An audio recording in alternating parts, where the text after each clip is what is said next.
నమస్తే. బీఆర్కే భక్తి ఛానల్కి స్వాగతం. నేను పద్మ. ఈ రోజు మనతో పాటు స్టూడియోలో ఉన్నారు ప్రముఖ ఆధ్యాత్మికవేత్త డాక్టర్ అనంతలక్ష్మి గారు. నమస్తే అమ్మ. నమస్తే తల్లి. ఒక చిన్న సందేహం అనే కాదు, చాలా మందిలో ఉన్న క్వశ్చన్ అనుకుంటున్నాను నేనైతే. ఇంట్లో ఎలాంటి మొక్కలు కావచ్చు, చెట్లు కావచ్చు పెంచవచ్చు, ఎలాంటివి పెంచకూడదు? మినిమం ఉన్న దాంట్లో ఇప్పుడు అందరూ కూడా అది అపార్ట్మెంట్లో ఉన్నా సరే కొన్ని మొక్కలు పెంచడానికి ఇష్టపడుతూ ఉంటారు, కానీ కొన్ని అట్లా పెంచకూడదు అంటారు. పెంచకూడనివి ఎందుకు పెంచకూడదు, పెంచవలసిన వాటిని ఎందుకు పెంచాలి, కారణం ఏంటి? మీరు ఒక పదం వాడారు, అపార్ట్మెంట్లని. అపార్ట్మెంట్ కల్చర్ వచ్చాక మొక్కలు పెట్టుకునేందుకు చోటు ఉంది అంటే ఏం చెప్పాలమ్మా? చోటు ఉందా? గట్టిగా అడిగితే కనీసం తులసి మొక్క పెట్టుకోవడానికి కూడా చోటు లేదనేటటువంటివి ఉన్నాయి. కొంచెం చోటు కనుక ఉన్నట్టయితే అసలు చోటు లేకపోవడం ఉండదు. తులసి మొక్క ఎక్కడొక్కడ పెట్టుకోవచ్చు. ఇంట్లో సూర్యకాంతి పడే ప్రదేశం ఏదో ఒకటి ఉండదా?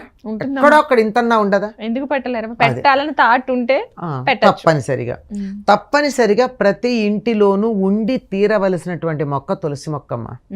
వృక్షాలు పెంచుకునేటటువంటి అవకాశమే లేదు కదా, కానీ మొక్కలు మాత్రం పెంచుకోవచ్చు. కాస్త పెరడుండి మొక్కలు పెంచుకుందాం అనుకునేటటువంటి వాళ్ళు, ఎందుకంటే చూసేవాళ్ళు అందరూ అపార్ట్మెంట్ కల్చర్ వాళ్ళే కాదు కదా. ఇంటి చుట్టూతా కొంచెం పెరడు ఉన్నవాళ్ళు, లేదా ఇంటి పైన ఉన్నా కాస్త చుట్టూ ఖాళీలు 4 పక్కల బాల్కనీలు పెట్టుకుని ఉన్నవాళ్ళు కూడా ఉండొచ్చు కదా. అట్లా ఉన్న దాంట్లో థంబ్ రూల్ ఏమిటంటే, పాలు కారే చెట్లు, ముళ్ళ చెట్లు ఇంట్లో పెంచుకోకూడదు. అది సింపుల్ రూల్, పెద్దలు చెప్పింది. పాలు కారే చెట్లు అంటే ఉదాహరణకి జిల్లేడు, గన్నేరు, వాటిని తుంచగానే పాలు కారుతాయి కదా, అవి ఇంట్లో పెట్టుకోకూడదు. ఎందుకంటే వాటి నుంచి వచ్చేటటువంటి పాలు ఏదైతే తెల్లగా ఉంది కనుక పాలు అంటాం, లేటెక్స్ అనేదో అంటారు ఇంగ్లీష్లో, అటువంటివి ఆరోగ్యానికి మంచివి కాదు. అంటుకున్నాయంటే ఇప్పుడు ఆ గన్నేరు తాలూకు పాలు అంటుకుందంటే జిడ్డులాగా ఒక మచ్చలాగా ఉంటుంది, చాలా కష్టపడి దుడుచుకోవాలి గన్నేరు నుంచి పాలు పడినట్టయితే. ఇంకా జిల్లేడు అంటారా, దానివల్ల వచ్చే ఆయుర్వేదంలో చాలా గొప్పది, ఎన్నో రకాల వైద్యాలకు పనికొచ్చేటటువంటి ఆ జిల్లేడు, దాని పాలు మాత్రం వెంటనే నేరుగా పడితే మంచిది కాదు. ఒకప్పుడు ఏదో కళ్ళు పోతాయని కూడా చెప్తూ ఉండేవారు, ఎంతవరకు నిజమో తెలియదు కానీ మొత్తానికి అటువంటివి ఇంటి దగ్గర ఉండకూడదు. ఏమీ లేదు, కళ్ళు పోవడం మాట అది అట్లా ఉంచండి. ఆ దగ్గరికి వెళ్ళి ఇలా తగిలితే చేతికి కొంచెం దానిపైన ఉన్న బూడిద లాంటిది అంటుకుంటే దాంతో ఇట్లా కన్నీలా అనుకున్నామంటే కళ్ళు మండి రోజల్లా బాధ పెడుతుంది కదా. అంచేత అవి ఉండకూడదు. ముళ్ళ మొక్కలు ఉండకూడదు. అందుకని నిమ్మ లాంటివన్నీ కూడా పూర్వం పెరట్లో ఎక్కడ పెంచేవాళ్ళు, ప్రహరీ కూడా దాటి అవతల ఉన్న చోట పెంచేవారు, కానీ ప్రహరీ లోపల పెంచేవాళ్ళు కాదు. అలాగే చోటు పెద్దదిగా ఉండి మొక్కలు వేసుకుంటే మర్రి, రావి లాంటి మొక్కలు వెయ్యరు. ఎందుకంటే పైకి ఎంత పెరిగాయో అంతకన్నా ఎక్కువగా లోపలికి వెళ్ళి గోడల పునాదుల్ని, మనకిక్కడ గనక అయినట్టయితే కింద ఉన్నటువంటి సంపు ఏదైతే ఉందో నీళ్లు స్టోర్ చేసుకునే నేల లోపల ఉన్నటువంటి ట్యాంక్స్ ఉంటాయే, వాటన్నిటినీ కూడా వేళ్ళు వెళ్ళి చీల్చిపడేస్తాయి, పగుళ్ళు వస్తాయి. అంచేత అలాంటి పెద్ద పెద్ద వృక్షాలు ఏవైతే ఉన్నాయో వేళ్ళు లోపలికి వెళ్ళిపోయి నేలలో చొచ్చుకుపోయేవి, అటువంటివి నగరాలలో వేయకపోవడం మంచిది. అండర్లైన్ చేసుకోండి నగరాలు అని. ఎందుకంటే పల్లెల్లో బోళ్ళు ప్రదేశాలు ఉంటాయి, ఇక్కడేమో పక్కన ఇళ్ళు ఉంటాయి. ఎందుకు వచ్చింది? వేయకపోవడం మంచిది. కానీ ఇవి మాత్రం మామూలుగా పెరట్లో పెట్టుకునే మొక్కలు కూడా, ముళ్ళ మొక్కలు, పాలు కారేటటువంటి మొక్కలు పెట్టుకోకూడదు. తప్పనిసరిగా ఉండాల్సినవి ఏమిటయ్యా అంటే తులసి తప్పకుండా ఉండాలి. ఎందుకు ఉండాలి? దేవత కనుక కాదు, అది ఎక్కడుంటే అక్కడ ప్రాణవాయువు ఎక్కువ ఉంటుంది. సాధారణంగా చెట్లు ప్రాణవాయువు తీసుకుని బొగ్గుపులుసు వాయువు బయటకు వదులుతాయి. తులసి మొక్క మాత్రం ప్రాణవాయువు తీసుకుని ప్రాణవాయువుని మాత్రమే వదులుతుంది, ఆవులాగా. ఆవు కూడా అంతే కదా, ఆవు పీల్చేటప్పుడు ప్రాణవాయువు పీల్చుకుంటుంది, వదిలేప్పుడు కూడా ప్రాణవాయువే వదులుతుంది. తులసి మొక్క కూడా అంతే, ప్రాణవాయువునే వదిలిపెడుతూ ఉంటుంది.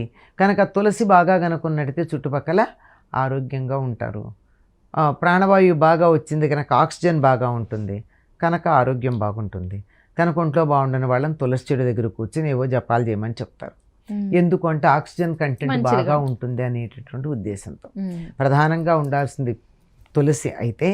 అలాగే కొంచెం చోటు ఉన్నట్టయితే తప్పనిసరిగా ఉండవలసింది ఓ కరివేపాకు మొక్క, ఉమ్, రోజు పూలు పూసే చెట్లు ఏవో ఒకటో రెండు, ఉమ్, లేదంటే కుండీ పెట్టుకోవడానికి వీలుంటే 4 కుండీలో ఉన్నాయనుకుందామండి, 4 కుండీలు పెట్టుకునే ప్రదేశం, ఒకటి తులసి పెట్టుకుంటాం, ఇంకొకటి కరివేపాకు పెట్టుకుంటాం, ఇంకొకటి నిత్యం పూలు పూసేటటువంటి చెట్టు ఏదో ఒకటి పెట్టుకుంటాం, మరొకటి బచ్చలి తీగ లాంటిది ఒకటి పెట్టుకోవచ్చు.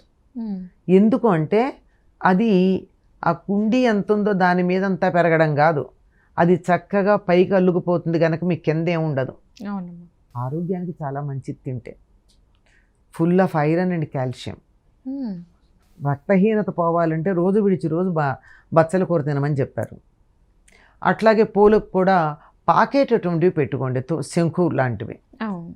అవి గనక పెట్టుకున్నట్టయితే కింద మీకు ఇబ్బంది ఉండదు, పైన గ్రిల్ లాంటిది ఉంటే దానికి పాకించుకుంటే వారానికి ఒకసారి కూర, నిత్యం పూలు వస్తాయి, రోజు కూరల్లో ఒక కరివేపాకు వేసుకోవచ్చు. ఇది జనరల్గా అవును. శాస్త్రం గురించి చెప్పట్లా, నేను ప్రాక్టికాలిటీ ఆలోచించి చెప్తున్నటువంటి మాట. అవును. శాస్త్ర ప్రకారం అయితే ఆ పాలు కారేటటువంటి చెట్లు, ముళ్ళున్న చెట్లు పెంచుకోకూడదు. ఉమ్, ఒకవేళ పెంచుకోవాలనిపించింది, నిమ్మ చెట్టు పెంచుకోవాలనిపించింది, పెద్ద పెరడు ఉన్నప్పుడు ఆరు బయట పెంచండి.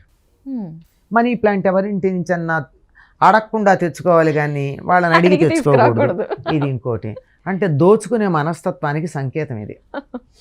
అవును. నాది కాంది ప్రతిదీ కొట్టుకొచ్చేయడం అనే మనస్తత్వం ఉన్నవాళ్ళు మనీ ప్లాంటే కాదు, ఏ ప్లాంట్ అయినా మనీ అయినా కానీ తీసుకెళ్ళిపోతారు. అవును. ఇది ఒక నమ్మకం.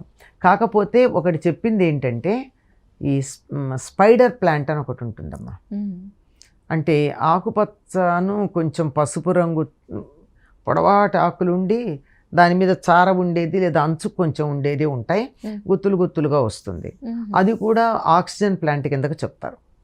అది ఎక్కడ ఉంటే అక్కడ ప్రాణవాయువు బాగా ఉంటుందని. అలాగే మదర్ ఇన్ లాస్ టంగ్ అని చెప్తారు బోన్సాయిలో. ఉమ్, ఆ మదర్ ఇన్ లాస్ ప్లాంట్ ఒకటి, అది కూడా ఇంటీరియర్ పెరుగుతుంది. ఉమ్, నెలకో 15 రోజులకు ఒకసారి ఎండలో పెడితే చాలు.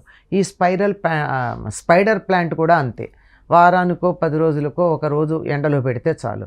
ఇవి కానీ ఇంటీరియర్గా మనం పెట్టుకున్నట్టయితే ఒక మనీ ప్లాంటు, ఒక స్పైడర్ ప్లాంటు, ఒక ఈ మదర్ ఇన్ లాస్ టంగ్ అని చెప్పేది, ఇంకొకటి కూడా ఉంది. వీటిని గనక మనం ఇంట్లో పెట్టుకుంటే కావలసినంత ఆక్సిజన్ ఉంటుంది అని చెప్తారు. ఉమ్. ఇది లేటెస్ట్ అమ్మ, ప్రాచీన గ్రంథాల్లో చెప్పింది కాదు, ఇది లేటెస్ట్ పెట్టుకోదగిన ప్లాంట్స్, పెట్టుకోకూడని ప్లాంట్స్ అని. ఉమ్, ఇక్కడ ఒక మాట చెప్తే ఇవన్నీ పెట్టుకోమని చెప్తూ ఇది మనీ ప్లాంట్ గురించి మీరు చెప్పారే, పెట్టుకోవచ్చు పెట్టుకోకూడదు అన్నట్టు, ఆ మధ్య మాకు తెలిసిన వాళ్ళు ఇంట్లో అరటి చెట్టు కొట్టేశారు. ఉమ్, అదేమిటి అరటి చెట్టు కొట్టేసావు, చక్కగా బాగుంటుంది కదా, ఒకటి ఉంటే బోళ్ళు పిలకలు పెడుతుంది కదా అంటే, అరటి చెట్టును నిద్ర లేవంగానే చూస్తే ఇంట్లో ఆడవాళ్ళకి 2వ సంతానం కలగదుట, ఒక సంతానంతో ఆపేయాలట. ఈ రోజుల్లో మరీ మంచిది కదా, 1 hour నన్ను అనుకునే రోజుల్లో. అలా ఎందుకు అంటే గెల వేసాక చెట్టు పోతుంది కదా, ఉమ్. అందుకంట. అబ్బా. అంటే మరి దాని పక్కన బోళ్ళు పిలకలు వచ్చాయి కదా ఒక గెలేసే లోపల, ఉమ్, నువ్వు విత్తనం పెట్టకుండానే వస్తున్న అది ఆలోచించు. అవును. నీ దుంప పిలకయ్యా అని కదా మనం తిడతాం, ఉమ్, దుంప పిలకయ్యా అంటే ఏంటి నీ వంశం అభివృద్ధి చెందుగాక అని, ఉమ్, అంతకన్నా పెద్ద తిట్టు కాదు అది. అవును. ఈ మాట అయితే మరొక మర్రి చెట్టు చూద్దాం, రోజు 100 మంది పిల్లలు పుడతారా అని అడిగాను. ఉమ్, మా సమాధానం ఎక్కడ, లేదు అంటే అది సింగిల్ కాబట్టి అది అనగలిగాము. అది అనగలిగారు. ఇప్పుడు మర్రి చెట్టు మర్రి చూస్తే చెట్టు అంటే మర్రి చెట్టుకి ఎన్ని కాయలు ఉంటాయి, అమ్మ అంతమందిని భరించలేరమ్మ, అందుకని అదే కదా. అంచేత మరి అంత అంటే అడిగిన లాజిక్కి చెప్పాను నేను. అవును. నాకు 100 మంది పిల్లలు కావాలనుందమ్మా, నేను కష్టపడి పెంచలేను కానీ, కనలేను పెంచలేను, 100 మంది పిల్లలు ఉంటే మంచిది కదా అవునమ్మా. అనుకుంటే రోజు మర్రి చెట్టును చూస్తాను, అయిపోలే. ఇంకా ఎక్కువ వస్తారు, ఏంటమ్మా చాలా ఉంటాయి. అది చేత ఇవి కాదమ్మా, ఏవి ఉంటే ఇబ్బంది కలుగుతుందో. ఇప్పుడు ముళ్ళ చెట్లు అంటే పిల్లలు ఉంటారు, తొక్కుతారు, గుచ్చుకుంటాయి. మనమే పూలు కోస్తుంటే ఇబ్బంది పడతాము. అందుకే మునిగోరింట పూలు దేవుడికి చాలా ఇష్టం అని చెప్పిన ఇళ్లలో పెంచరు, పొలాల్లోనూ పొదల్లోనూ అక్కడ ఉంటే ఆ మునిగోరింట పూలు తెస్తారు కానీ ముళ్ళగోరింట అంటాం, అది పసుపచ్చ రంగులో ఉంటాయి. ఇవి ఇళ్లలో పెంచండి అంటే ముళ్ళు కారణం, వాటికి ముళ్ళు గుచ్చుకుంటాయని చెప్పి, అదే కారణం. పాలు ఉంటే కూడా మంచిది కాదు అని అవి చెప్పారే తప్ప పెద్ద ఏం లేదమ్మా. పెద్ద ఇంటి చుట్టూతా తోట వేసుకునేంత చోటు ఉండి ఏం చేయాలి అని అడిగినట్టు అడుగుతూ ఉంటారు, అంతకన్నా ఇంకేం లేదు. అంటే ప్రతిదీ ఒక క్వశ్చనే మనకి ఇప్పుడు. అలాగే మంచి వివరణ ఇచ్చారమ్మా, ధన్యవాదాలు. నమస్తే అమ్మా.